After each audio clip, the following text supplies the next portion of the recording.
Good morning, everyone. My name is Laura Hoydick. I'm the mayor of Stratford, and I'm honored to have all of you come to Stratford today. I'm honored to have the Governor, Ned Lamont, Lieutenant Governor Susan Bysowitz, Congresswoman DeLauro, Senator Blumenthal, and if I forget my list, Commissioner Giletti, Catherine Rinaldi, Carolyn Decker, Jim Galdea, good friend, Senator Will Haskell, Senator Kevin Kelly, Representative Roland LEMAR, Representative Joe Gresco, and I'm probably going to forget somebody else, Representative Nicole Deitria. There you are. I think I got Gresco. And Representative Kristen McCarthy-Vahey to talk about these exciting enhancements that the governor is going to speak about today. Lieutenant Governor? Mayor Hoydick, thank you so much. I'm so excited to join all of you for this transformational announcement about the future of rail in our beautiful state of Connecticut. Today we are making an exciting announcement about the future of rail on the same day that Metro North restores 8 trains to the New Haven line in response to greater commuter demand. Connecticut is coming back from COVID-19. Commuters are returning to the rails. Families are exploring our beautiful state. As a matter of fact, the governor and I were in Norwalk at the Maritime Aquarium, and they were saying that they are getting record numbers of visitors. And families are betting on Connecticut and coming here by the thousands to move to our great state. So it's critical that we continue this momentum by investing in world-class rail service. Time for CT moves us in that direction. Improving our rail service is common sense. It's environmentally sustainable. It's a catalyst for economic development and job growth, and it will bring enhanced service to historically underserved areas. This proposal is also going to create 45,000 good-paying jobs in our community. Gentlemen, we want to see the jobs, jobs, jobs. Our building trades are here. We're so excited for them. And our Governor, Ned Lamont, has been a fierce advocate for faster, high-quality rail service and transportation infrastructure rebuilding. This bold plan is going to bring real results to the people of Connecticut. It's not pie in the sky. It's not another study. It is time savings initiated that will already speed up our trains within the next year and save time for families and Connecticut commuters. So I want to thank our Legislative Transportation Committee co-chairs, Representative LEMAR and Senator Haskell, for their advocacy. And I want to thank our fairy godfather of federal funding, Senator Richard Blumenthal, and our fairy godmother of federal funding, Rosa DeLauro, who are bringing billions of dollars to the state of Connecticut. We want to thank them for their tireless advocacy in Washington, because it has made a huge difference for our state, and it will continue to make a huge difference for our transportation system. And now I am very honored to turn this over to our incredible Transportation Commissioner, Joe Giletti. Joe.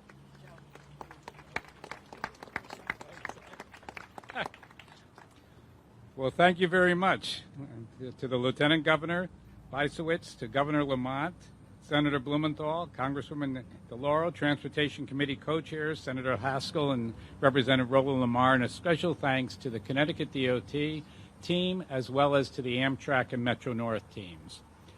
So thank you, everyone, for being here, because when Governor Lamont appointed me, and you just heard the Lieutenant Governor mention about getting trains to New York faster. It was the first thing he brought up, the first conversation we had. We've got to work doing the research, the analysis, and developing plans. And that's why we're here today. We're here to share this plan built on 3 pillars: service, infrastructure, and fleet investment. There are numerous pieces to this puzzle, and they're all necessary to bring the governor's vision to a realization. It's time for Connecticut. We're grateful to Governor Lamont, who has kept the pressure on, limited in terms of how grateful we are for all that pressure. We're thankful to our partners who are essential in moving this forward.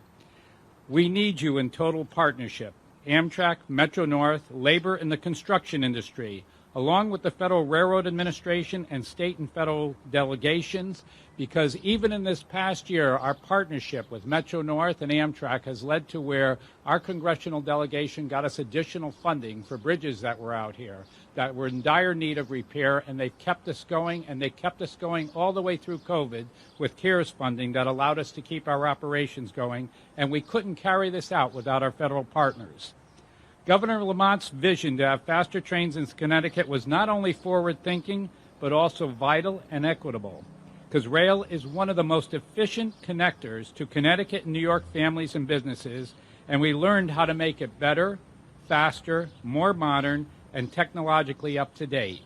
So while it was Governor Lamont's charge for me to improve travel times, we had to figure out how in doing so, and we learned that we could achieve time savings on the rail line of up to 25 minutes. Some of this how is already in the works. Happening now are infrastructure improvements such as straightening track curves, improving movable bridges, creating sidings for trains so that they don't have to wait for others. And knowing the infrastructure brings us to another piece of the puzzle that the Lieutenant Governor mentioned: 45,000 jobs. We're bringing more jobs to Connecticut, we're strengthening the economy, improving travel times, and we need your support. The time for Connecticut will require a capital investment of $8 to $10 billion over 15 years.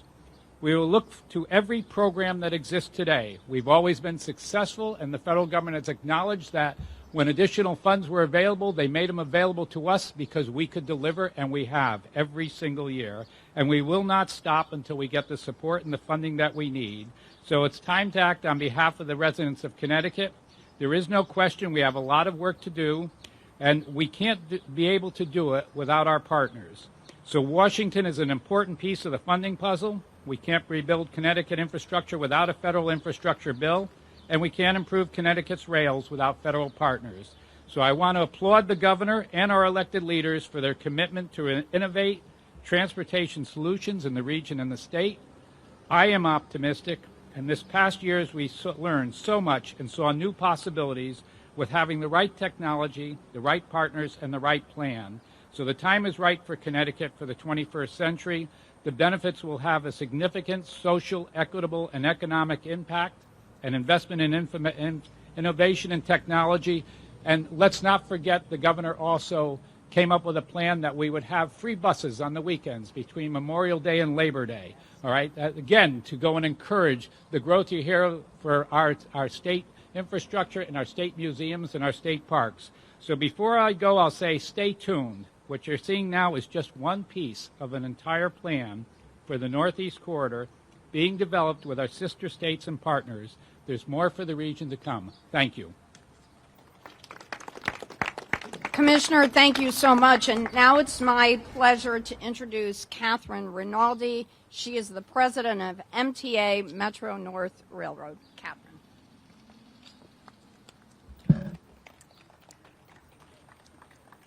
Good morning, everybody, and thank you for having me here today. My name is Catherine Rinaldi. I'm the president of Metro-North Railroad.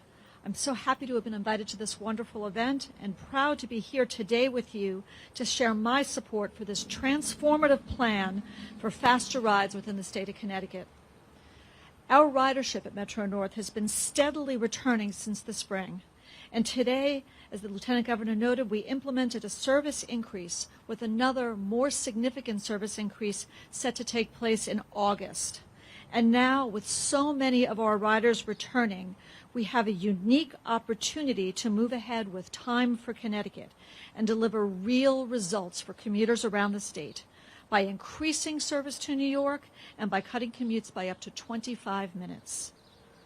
Public transportation is the lifeblood of our economy, and we at the MTA and at Metro North support improved intercity and commuter rail service for the benefit of all Connecticut residents.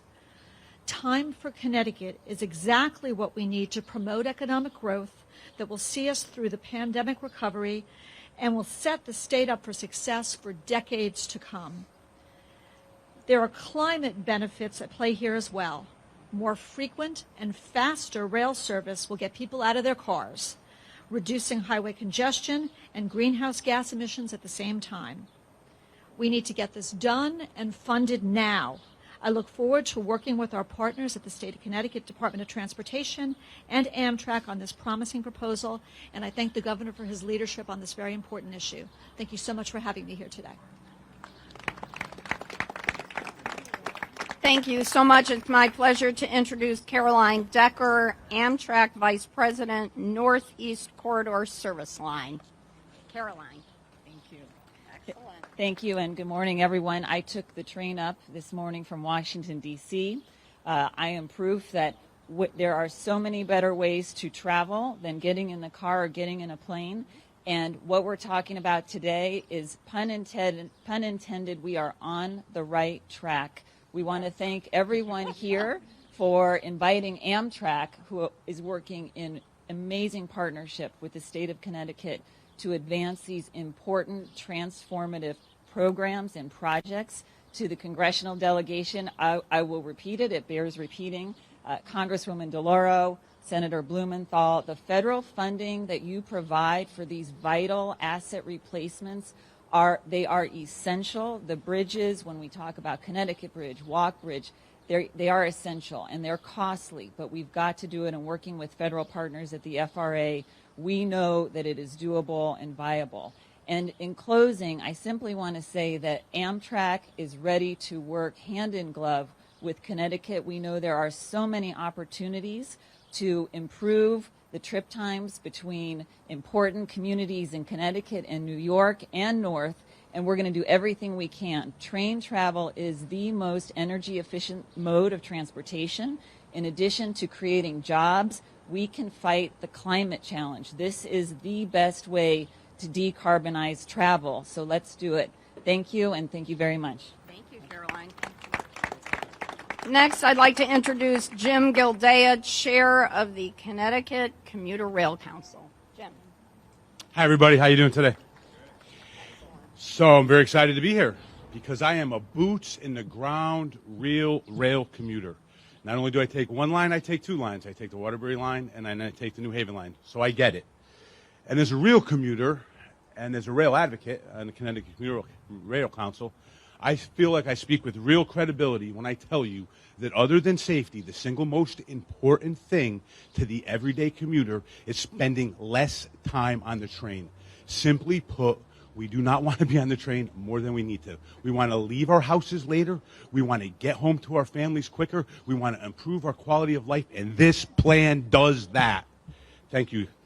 I was recently struck by something that the governor said, and it stayed with me. And he said, it's always a struggle to get Connecticut to pay for transportation. Everybody wants to stand with me on the bridge, but no one wants to pay for it. And that stuck with me. So I would like to say to those elected officials who have a say in the funding, do more than stand on the bridge, help fund this plan. The commuters who drive this economy deserve that, and the state of Connecticut needs it. Thank you very much. Okay, Jim, tell us how you really feel. All right.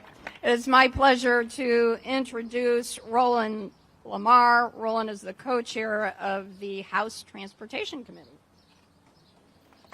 Thank you so much, everyone, for coming out today. Before I get started, I want to thank a lot of my friends in the building trades that I see in back here who've been standing with us for almost a decade as we've been fighting for continued investments in Connecticut's transportation infrastructure. And I want to thank the bold leadership of Governor Lamont, who on his first day in office put the gauntlet down and said, how do we get to New York faster? How do we get these trains moving? How do we get people out of their cars and into the city? How do we take advantage of this incredible asset that we have?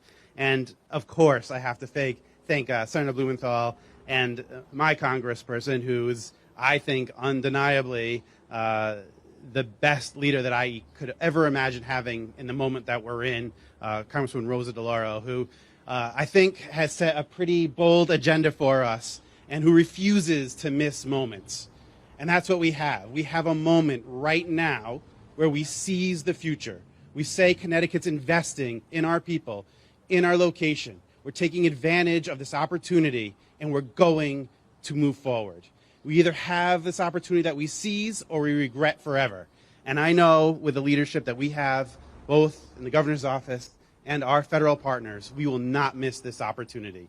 We will take advantage of the opportunity that we have. We will seize the moment. We will get travel times down by 25 minutes. We will make the investments in our communities that will have more and more people choosing Connecticut for the next generation. And I couldn't be more proud and more thrilled to be here with everyone on this team to get this job done. So thank you, everyone. Thank you so much, Representative Lamar. Now it's my pleasure to introduce Senator Will Haskell, the Senate co-chair of the Transportation Committee. Will. Thank you so much, Lieutenant Governor. There are a million elected officials I'd like to thank, but let me just very briefly say how grateful I am to my friends and my colleagues in the Senate, George Cabrera and Kevin Kelly, for hosting us in their beautiful district today. I'm so excited to be here alongside them to express my support for this truly transformative plan. By the way, thank you for the increased service. I took the train here this morning. It was fast, it was convenient, and I hope everyone has downloaded the new Metro North app. It tells you which car actually has the most seating capacity. So there are already improvements happening every single day to Metro North. You know, I really love what Jim said, a steadfast advocate for the commuters every day, and I love the name of this plan, Time for Connecticut. What could be more valuable for us to give to our constituents than time? You read on a press release that this investment, just in the short term, will save 10 minutes. 25 minutes in the long term, but 10 minutes in the short term. 10 minutes might not seem like a lot, but you start to add it up. You think that the average commuter takes 262 trips every year. 10 minutes both ways adds up to 5,240 minutes. I can't think about what that means exactly, but then I can start to conceptualize 87 hours a year. And I can really conceptualize 3.5 days. That's what we're giving back to our constituents. 3.5 days. That's more time for Connecticut residents to get to work and impress their colleagues and their supervisors. More importantly, it's more time for them to get home and have dinner with their spouse. It's more time for them to get home and tuck their kids into bed at night. It's more time for Connecticut. And it's time for Connecticut to recognize that, as our friends at Amtrak said, investments in rail are investments in cleaner air and cleaner water. It's time to recognize that we can't just complain about businesses and residents not coming to Connecticut, but we have to roll up our sleeves and be a part of the solution. And part of that solution must involve bringing our roads and our rails into the 21st century. So I'm so excited to support this plan. It's long past time for Connecticut to invest in our Metro North Railroad. And I'll just close by saying that on my desk in the Senate, my colleagues have heard me say this before, I keep a Metro North timetable from 1970. And I show anybody who will look at it that the train has gotten slower since then, not faster. By every metric, we're moving in the wrong direction. But that stops now, it stops today, and it stops largely thanks to the leadership of Governor Ned Lamont, who's been focused on this since he first entered office, who hired a commissioner of transportation who's been laser focused on rail, who built an amazing team. Where's Garrett Eucalito? Is he unbelievable advocate for rails? None of this would be possible without Deputy Commissioner Eucalito. I'm so grateful to the Lamont administration for making this a priority. Thank you all. And now it's my pleasure to introduce our United States Senator Richard Blumenthal. Thank you. Thank you all for being here. A great thanks to Governor Lamont for his vision and his leadership. Thanks to all of my colleagues in our delegation. We are united. Rail is a mission for us, but a special thanks to my wonderful colleague.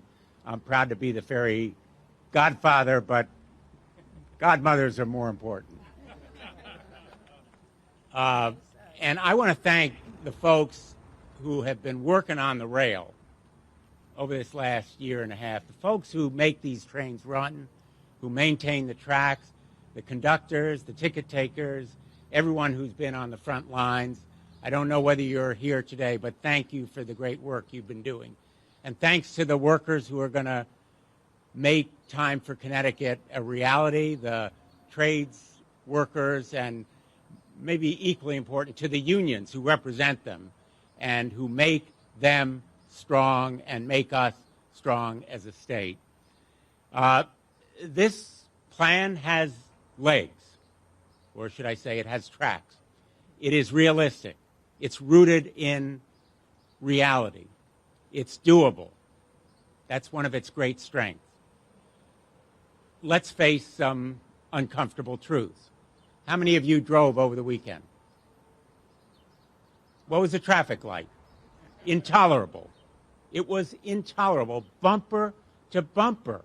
I was all around the state on Saturday and Sunday, and it took me twice as long to get anywhere than it has before. People are coming out.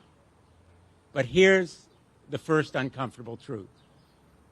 Ridership is only 1/3 of what it was pre-pandemic. That's a hard fact. Number two, it takes about 2 hours to get from this train station to Grand Central. That is 20 minutes slower than 10 years ago. Riders are not coming back unless we make trains faster. That's uncomfortable truth number three. Riders are not coming back to Metro North or to Amtrak unless we make trains faster. Now, rail has been a mission for me, and particularly rail safety. We now have PTC on these trains, which makes them safer. Now we can make them faster. Speed and safety go together. The FRA can remove the speed limits overnight. And we can make trains faster by straightening the tracks, by modernizing signals, by buying better cars, by making sure that reliability, safety, and speed go together. It's about tracks, trains, speedier, and timetables. So here is another uncomfortable truth, and I'm going to anticipate some of the questions. Who's paying? Right? The federal government should pay for rail in the Northeast Corridor, more than it has and more than it is planning right now.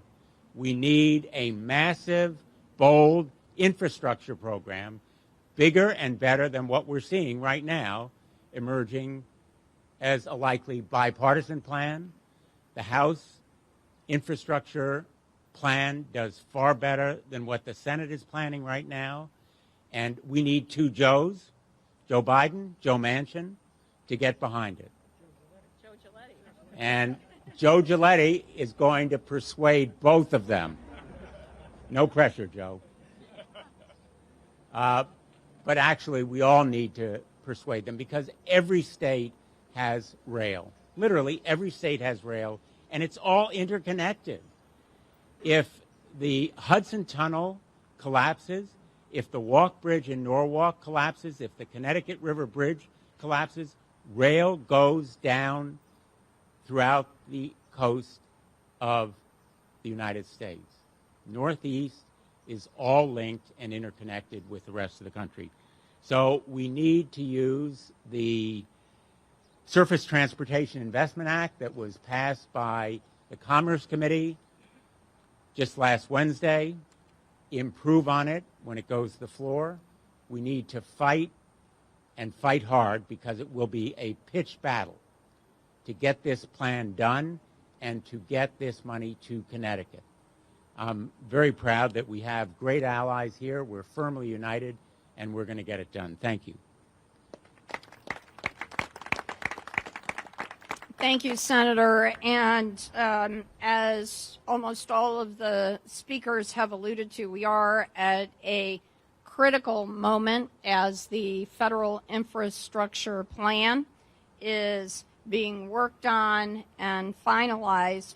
We couldn't have a better leader representing Connecticut and our country than Rosa DeLauro, our great Congresswoman, who is the chair of the Appropriations Committee, Madam Fairy Godmother. And the Senator is right, your godmother is so much more important.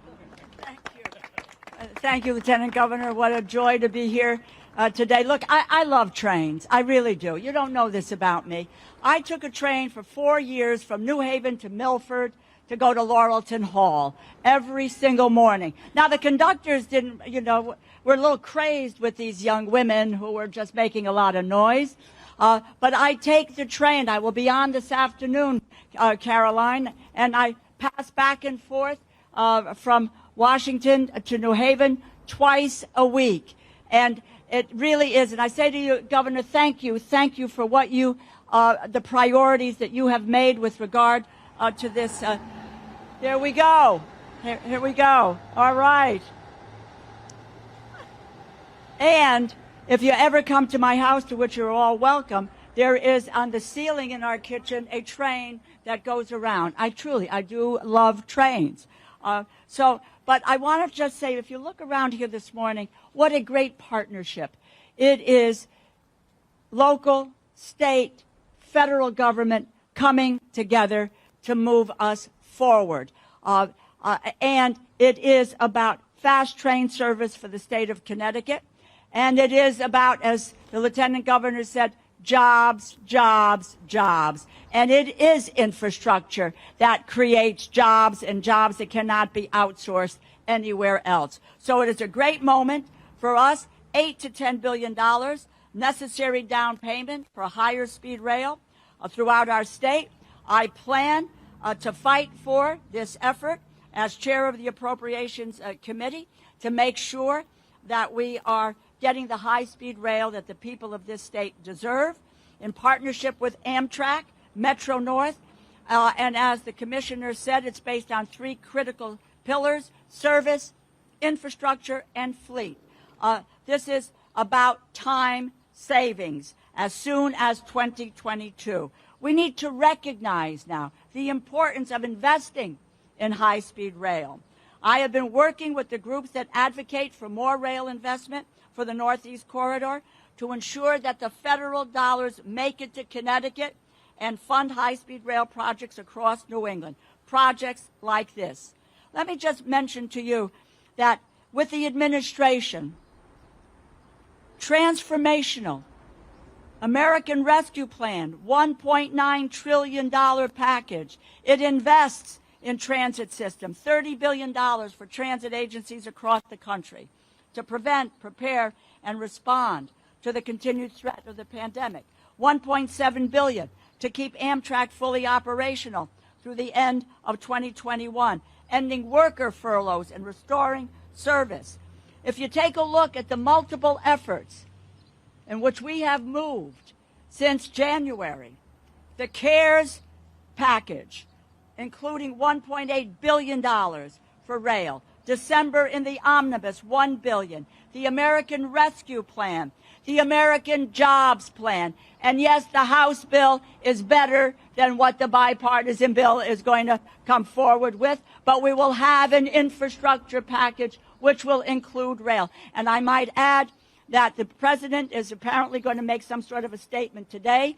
Those negotiations have been ongoing. But let's not just leave it there. You've got the president's budget, $88 billion.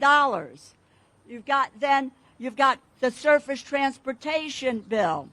You've got the appropriations for 2021 and the appropriations bill for 2022, all by way of saying that there is an understanding of how critically important rail service is, making sure that Amtrak, Metro North, and are doing what we need to do in terms of high-speed rail. And believe me, if the Europeans can do it and have high-speed rail, we certainly can do it in this country, for sure. So let me just conclude by saying to you that this is a once-in-a-generation investment. It's now time. We can't go back. We don't go back. Let's look at this moment as the opportunity to build the architecture for the future. This is the architecture for the future. And we need to have, as transportation's key principles, safety as the foundation for everything that we do: economic strength, creating good-paying jobs, equitable access to opportunity, resilience, and addressing climate change, and transformative infrastructure. Thank you so much. It's just a joy to be here today to facilitate today's discussion. We will build that architecture for the future. We have the leadership in the governor, we have the leadership in the State House with all who are represented, and we have the leadership at the local level. Thank you very, very much. Thank you so much, Congresswoman. And, you know, it takes tremendous tenacity to keep supporting investments in our transportation infrastructure, which everybody loves, but nobody wants to pay for. And our Governor, Ned Lamont, has just been out there advocating fiercely for this since he took office. My partner in government, Ned Lamont. Hey, good morning, everybody. I kind of like what you said, Jim. We're sort of practical guys. I mean, the world is littered with 30-year plans, and we'll figure out how to pay for it later. And Joe Giletti has a plan. He has a strategy. He knows how to speed things up. And I said, that's great. What can we do next year? What can we show? I want to show people progress. I want to show them we're able to make a difference. And a lot of it's not flashy, but he tells me, you know, it comes from New Haven, Stratford, on down the line. This is what we can do in straightening out the tracks. This is what we can do with signalization. A little more time. This is what we can do with our bridges. This is how you take 10 minutes off and then 15 minutes off. But it starts today, and we can make a difference tomorrow by starting today. And you're right, there's no such thing as free high-speed rail. And so I want to really thank our godparents here, and Dick and Rosa. Keep inspiring us, letting us know that the resources are there, if we can pay our fair share, and we can continue this track to progress. And Roland and Will, thank you for stepping up and making sure that Connecticut can pay its share, and we don't have to sit back as these amazing federal resources, this once-in-a-lifetime opportunity, we don't let it go to waste. And this is important on so many fronts. It's important to the guys doing the work right here. These are tens of thousands of really good-paying union jobs. That's what Connecticut can do. We're ready to hit the ground running. They're ready to get to work. And let's not waste this opportunity. It's incredibly important in terms of the environment and what we can do. If we can get just some of those people out of their cars, get some of those trucks off the road, what an amazing difference that means in terms of your on the highways, and what a difference that means in terms of the environment. What a difference that means to people who maybe live along the rail, suffer from a little bit of asthma. It can make an extraordinary difference there. And finally, what it means just in terms of economic growth, development, and opportunity. Look, we're not a pass-through state. We've discovered especially over this last year, people love Connecticut. They want to move Connecticut. They want to stay in Connecticut. And now they don't have to go to New York or Stamford or Hartford every day. Maybe it's a different lifestyle. But it doesn't mean you don't have to make it easier for them to be able to get around. And that's what we're able to do. Imagine, as Will said, what 10 minutes a day means in terms of being able to get that done. Look, the rest of the country's got about 93% of their economy back from where they were pre-COVID. Connecticut's got about 98% of our economy back. We're making extraordinary progress, but we're not going to continue to make that progress unless we put people to work, speeding up our rail system right here, New Haven to Stratford, down to Stamford. An extraordinary difference that makes in terms of opportunity for everybody. And finally, this is real. This is happening. You're going to see a difference within a year. You know, I'm from Connecticut, but the show me state has some meaning to me, and I think you're going to see that difference. And Joe and Garrett, you're on notice. Let's see the difference. Thanks, everybody. Great. Thanks, Gov. All right. Well, we're so happy to have so many of our media partners here, and we got all of these experts. So do we have any questions? So what are we going to see next year? Rosa talked about 2022, the governor. So go ahead, Joe. You're going to see at least 10 minutes next year, okay? We're going to be able to start running some express trains that are going to take out 10 minutes of travel time, and that will be real, and it'll start next year. And beyond that, it's going to go in segment by segment. You know, what you've heard here today is that There's been a lot in terms of deferred maintenance, okay, and deferred capital programs. But since the governor has come in, we've been investing. We never stopped all the way through the pandemic. We kept construction going. We got the catenary job completed. So right now, the New Canaan line, no longer will you have that sagging catenary wire that we suffered with forever in the beginning, and it took us so many years to go and get that done. So aside from what we've already accomplished there, what you're going to start seeing is the first impetus of faster trains going into New York. Signalization improvements? It's a combination of signalization improvements, the PTC going in, being able to alleviate some of the slowdowns that have historically been there. Railroad has been saturated with slowdowns that were out there.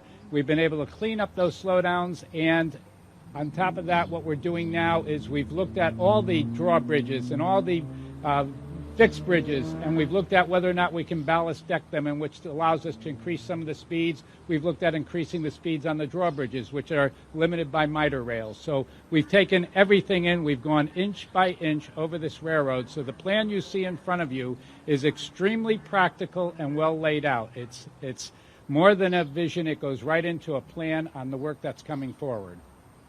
Thank you. Joe, what about the branch lines? What's in store for them? Well, you already heard the New Canaan line is already looking at a tremendous ability to be able to restore from the heat and cold sanctions. You've heard already the governor turned around and wanted to talk about the Waterbury line and the fact that we are now finishing the signalization on that line. It's the last of the lines that did not have signalization in. That signalization will be completed by the end of this year, which will mean that we'll also be able to run additional trains on that line. Okay, the Danbury line, which already has its high-level platforms, we are looking at some of the factors that can go into that, and I don't want to go too far into it because you hold me to each one of these, and you already heard how the governor holds me to each one of these, so let us put them in as each one comes across. Pay attention and watch as we enact each of these announcements. So this 10 minutes for next year, that's even if we don't get the additional funding, that's already paid for, it's already in the pipeline. The best way I would say it is thanks to the relationship we already have with our federal partners and with the state, we've been able to secure the funding to make sure that 10 minutes is happening now. Yes. Will have any effect on tickets for Say the last part again. For ticket prices, will this plan have any effect on ticket prices? Yeah, no, it is on Connecticut, and I would say to you, right now we have not looked into that. Okay, it's something we have to consider as we're looking for how do we go and pay for things going forward. But there is nothing right now that we have discussed in terms of changing that. 10-minute figure in context, is that New Haven to Grand Central? Or? New Haven to Grand Central, but the bulk of it, to be candid with you, the first phase of it is right here in Congresswoman DeLaura's district. We are able to get a lot of the speeds taken out between New Haven and Bridgeport, so that'll be the first impetus on it, but it'll be in the overall from New Haven to Grand Central, you'll save 10 minutes. Can you break down the different funding sources? You got the state, the federal funding, where the money's coming from specifically? I'm going to tell you, there's a brochure over there that I'd like you to pick up, okay? At the end of the day, the way that we've been able to do things here is when it comes to capital projects, you go after the federal funds on it. In some cases, we've been very fortunate. So if you've been following, you'll note that we got a lot of money from the federal government through the FRA when we were looking at doing our bridges. So it's not a clear, decisive answer on that. In some cases, you get a 90-10 split, where 90% of it comes from the federal government. Some cases we get grants that are 100%. So I would say to you, you have to follow on a case-by-case basis. Thank you.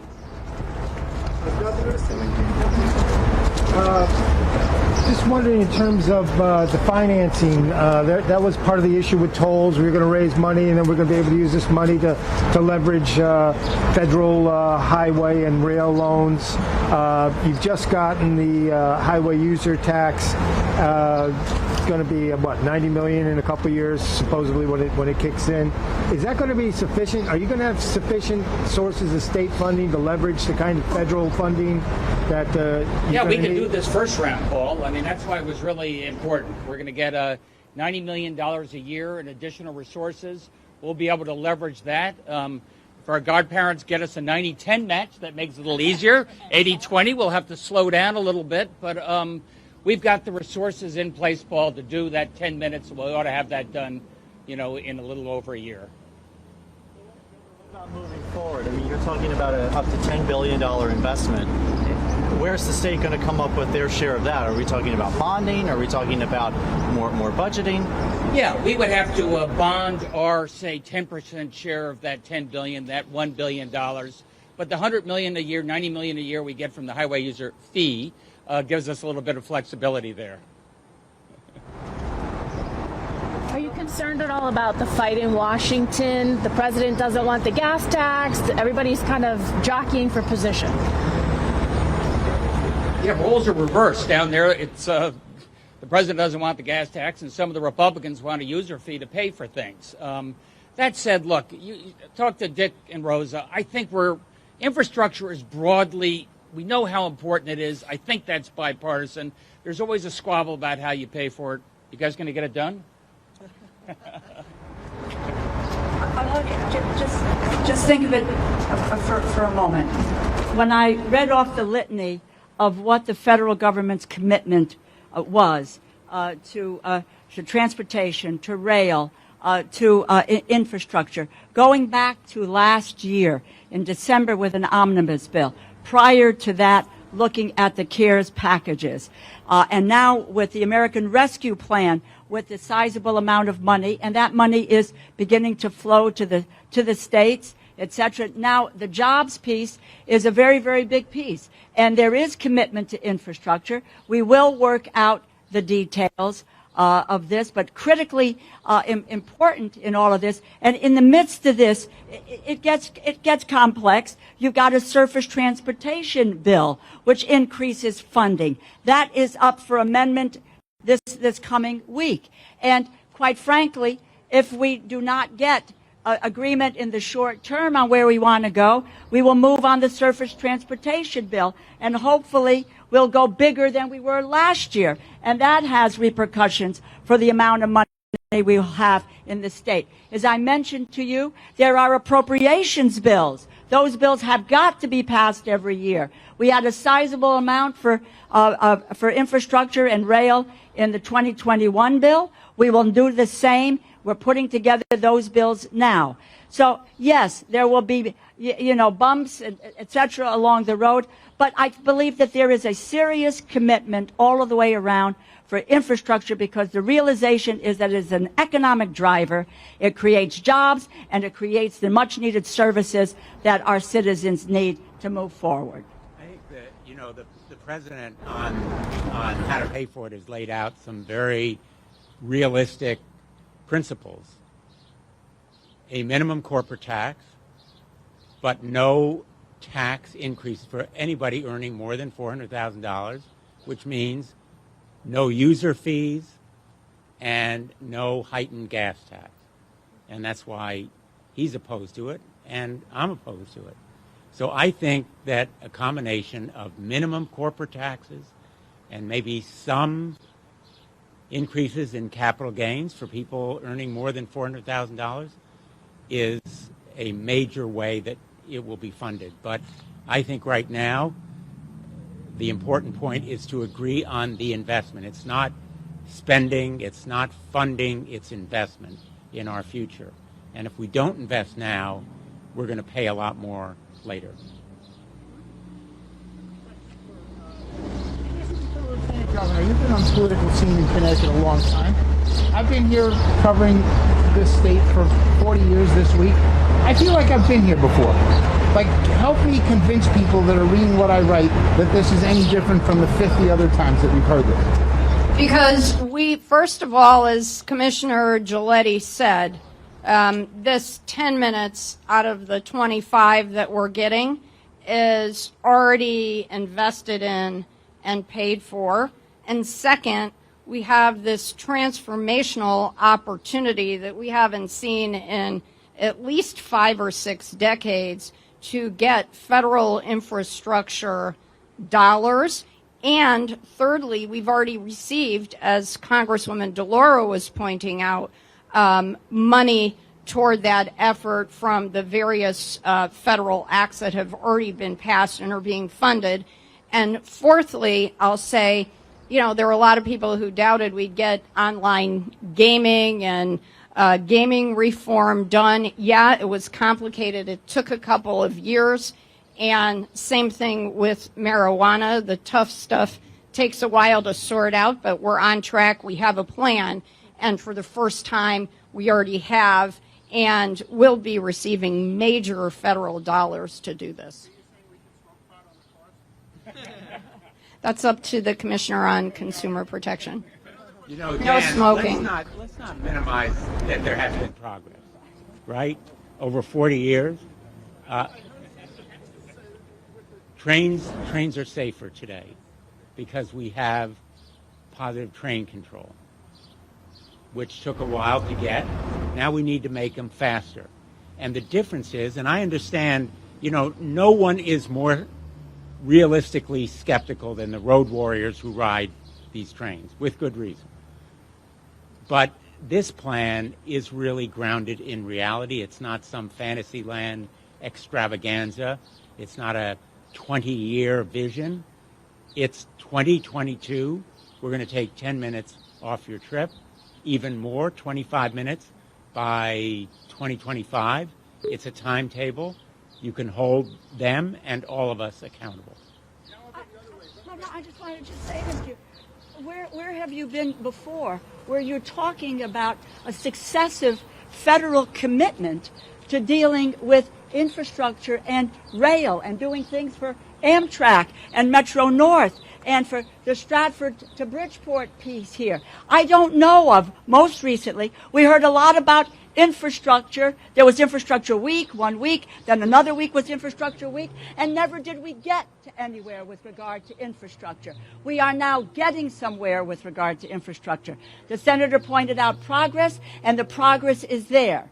And the dollars are there as well for the states and our local communities to be able to take advantage of it.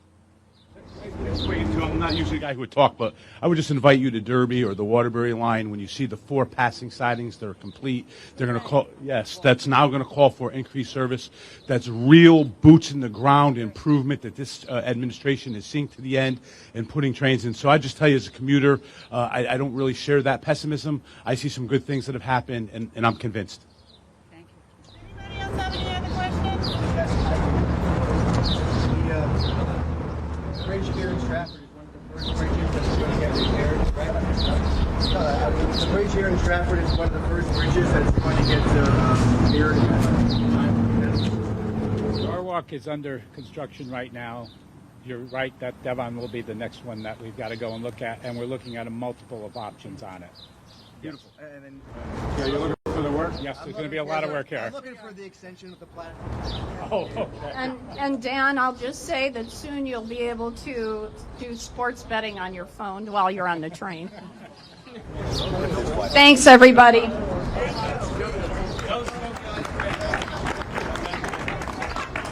Governor, hey, buddy.